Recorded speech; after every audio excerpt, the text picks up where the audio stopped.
Ovo je spomenik, ovo je Beograd, ovo je ovde spomenik i on gleda na Ušće.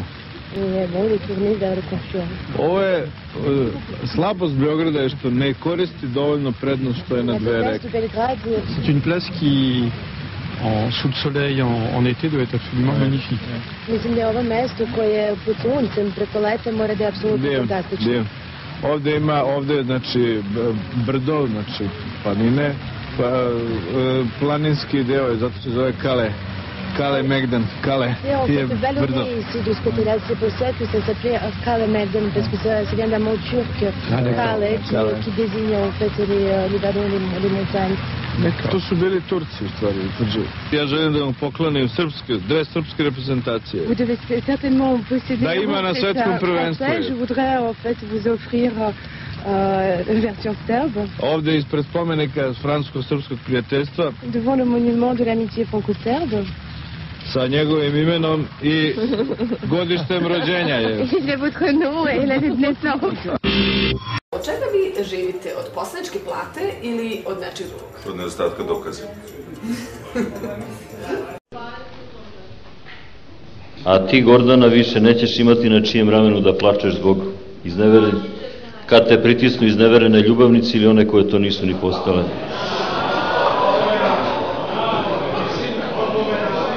Sram te bilo, žena udovica, đubre jedna. Ne, nisam ja mislio da Gordana ima ljubavnice, nego nečije ljubavnice. Dakle,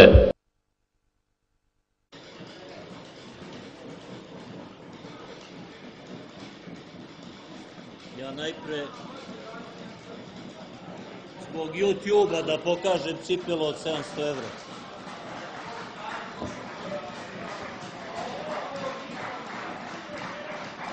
Pokažite vi vašu. I ova Mau nek pokaže svoje cipele. Dakle... Jebote, kičmu ću slomiti, ovo mi je daleko. A nije nego daleko mi je, pa se sve nešto. Nisam navikla se saginjem, ni pred kim, pa ni pred mikrofonom. Gazite sve.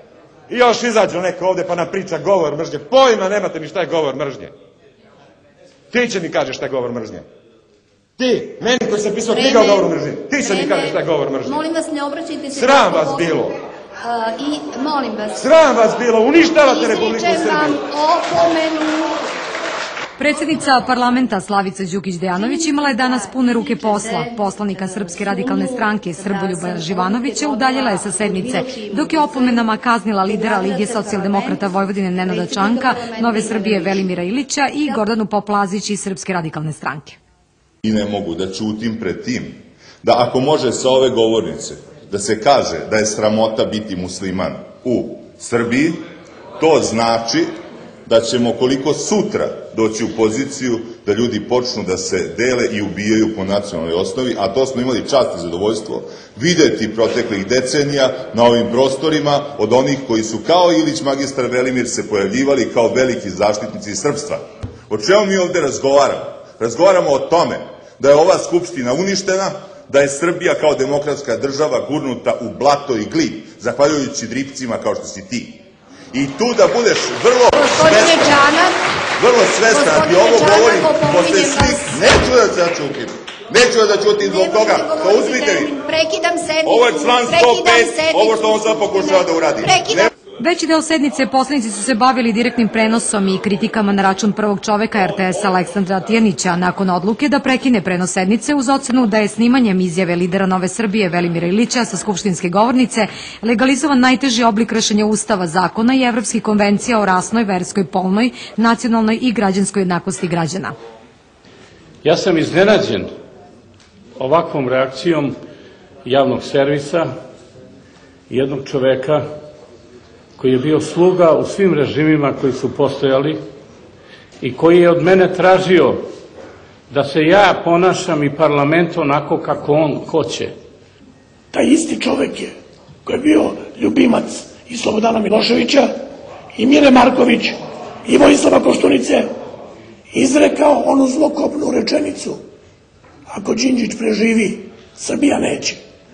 On je i dalje direktori javnog servisa. Sve osim Poslovnika bilo je na dnevnom redu današnje sednice, pa tako i pitanje ravnopravnosti polova. Dok će nas ovde gospodin Nikolić recimo deliti na one koje su udate, koje su neudate, koje su imale tu sreću da imaju decu, na one koje nemaju decu, na one koje su u klimaksu, one koje su mlađe, one koje su već matore i ne bi trebalo ovde da se pojavi. Ako se ima u vidu da je Skupština za 4 dana potrošila 20 miliona dinara, a poslanici još nisu ni počeli raspravu po dnevnom redu, onda izricanje mera Istina Blagi, predsjednice parlamenta, možda mali korak ka smanjenju troškova koji, ne smemo zaboraviti, idu iz džepova građana Srbije. Nije sve u mudrosti lisice, nešto je i u gluposti kokošaka. To jeste populistički, u krizi kritikovati nekoga i dobro, i to je vaše pravo. Međutim, bez obzira što znam da su mnoge slične partije dolazile u takvim krizama na vlast, a jedna od takvih je došla i posle one velike svetske depresije, i to u Nemačkoj. Ja prosto neću dati da se na takve stvari ostane bez odgovora. Da ima ovde predsjednika Skupštine, odavno bi vas iz sale izbacio. Da vi Srpsku naprednu stranku uporedite sa strankom Adolfa Hitlera i da svi ovde u sali ćute, zato što ste vi bitni za vladu. Vreme, gospodine Nikoliću. Vreme, jel da? Da, prošlo je 2 minuta. Dobro, jel? Sad ću ti materijalna replika.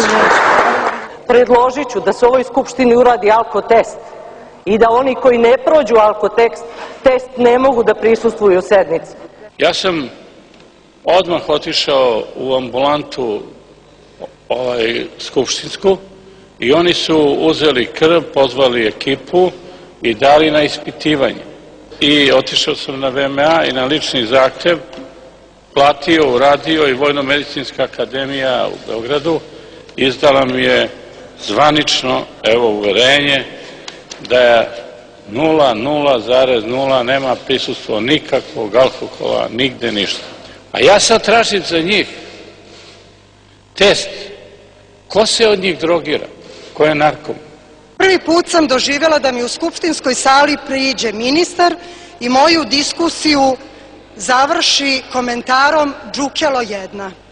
Naravno da ću morati da podnesem privatnu tužbu protiv gospođe Tabaković i na taj način ćemo to rešiti na sudu, zbog klevete na račun moje porodice. Rekao sam joj da laže, a narod kaže da laže kao pas. U Banatu nemaju ljudi vode da piju. 50 godina. Genije, šta ste uradili u Banatu da ljudi piju vodu kad je ravnomerni regionalni razvoj? Magistar Ilić je spomenuo kvalitet vode u Banatu. Ja ne znam kada je magistar Ilić poslednji put pio vodu u Banatu, jer ja mislim da on vodu uopšte ne pije. Opačić jedva čeka da mu Čanak dođe. On svaki dan se raspituje kad će da mu dođe. I kumovi, šta će on bez njega? Gospodin Ilić je lažov sa imunitetom, ali to i dalje ne znači da su njegove laži manje nego što jesu.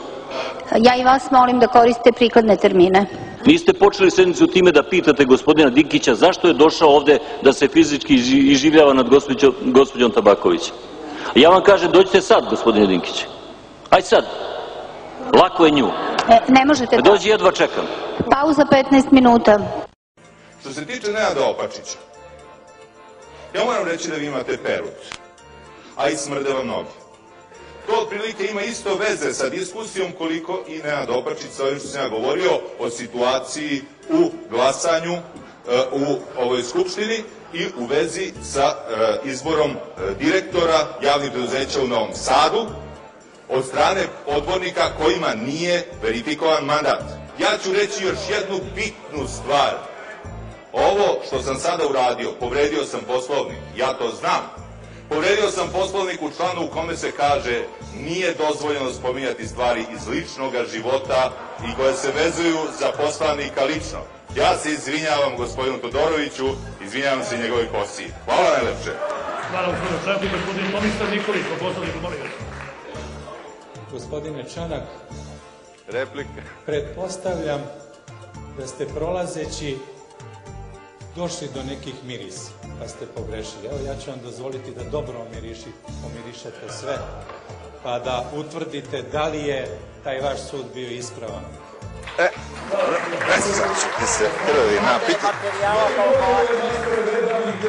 Da igru sa centra prenesemo pred koji završimo tačku dnevnog reda. I imamo još 24 diskutanta, molim. Evo. Ajde, budite svoje. Ima veze, pa mogu ja da kažem da sam Dame i gospodo narodni poslanici, zahvaljujem na ljubaznom predlogu da vas omirišem, ali verujte mi, ja namirišem radikale na daleko. U redu. Ako padne vlada, pašće i Nenad Čanak kao predsjednik Skupštine Vojvodine. Neće. Hoće. Neće. Hoće. Neće. Hoće.